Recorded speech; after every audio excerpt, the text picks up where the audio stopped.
தமிழக வெற்றிக் கழகத்தின் தேர்தல் அறிக்கையில் தற்காலிக ஆசிரியர்களுக்கு அளிக்கப்பட்ட வாக்குறுதிகள் படி தங்களை பணி நிரந்தரம் செய்ய வேண்டும் என்றும் சம வேலைக்கு சம ஊதியம் வழங்க வேண்டும் என்றும் பகுதி நேர ஆசிரியர்கள் முதலமைச்சர் விஜய்க்கு அவசர கோரிக்கை ஒன்றை விடுத்துள்ளனர்.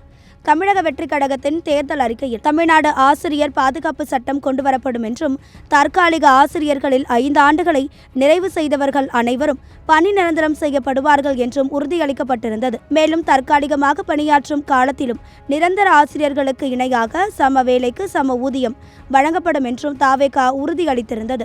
இந்த வாக்குறுதிகளை தற்போதைய தாவேகா ஆட்சியில் அரசாணையாக வெளியிட வேண்டும் என்று தமிழ்நாடு பகுதி நேர ஆசிரியர்கள் கூட்டமைப்பின் மாநில ஒருங்கிணைப்பாளர் செந்தில்குமார் வலியுறுத்தியுள்ளார். தமிழகம் முழுவதும் உள்ள அரசு பள்ளிகளில் உடற்கல்வி, ஓவியம் மற்றும் தொழிற்கல்வி பாடங்களுக்காக பகுதி நேர ஆசிரியர்கள் பணியாற்றி வருகின்றனர். கடந்த 16 ஆண்டுகளாக தற்காலிக பணியில் இருக்கும் 11,773 பகுதி நேர ஆசிரியர்கள் தங்களை பணி நிரந்தரம் செய்ய வேண்டும் என்று தொடர்ந்து போராடி வருகிறார்கள். தற்போது அதே பாடங்களை நடத்தும் சிறப்பு ஆசிரியர்களுக்கு காலமுறை சம்பளம் வழங்கப்படும் நிலையில் தங்களுக்கு மட்டும் வெறும் 15,000 ரூபாய் மட்டுமே தொகுப்பூதியமாக வழங்கப்படுவதாக ஆசிரியர்கள் வேதனை தெரிவிக்கின்றனர்.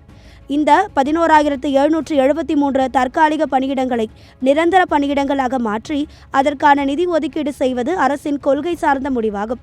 எனவே தாவேகா தலைவரும் முதலமைச்சருமான விஜய் இதில் நேரடியாக தலையிட்டு அமைச்சரவை கூட்டத்தில் இதற்கான கொள்கை முடிவை எடுக்க வேண்டும் என்று ஆசிரியர்கள் கூட்டமைப்பு கேட்டுக்கொண்டுள்ளது.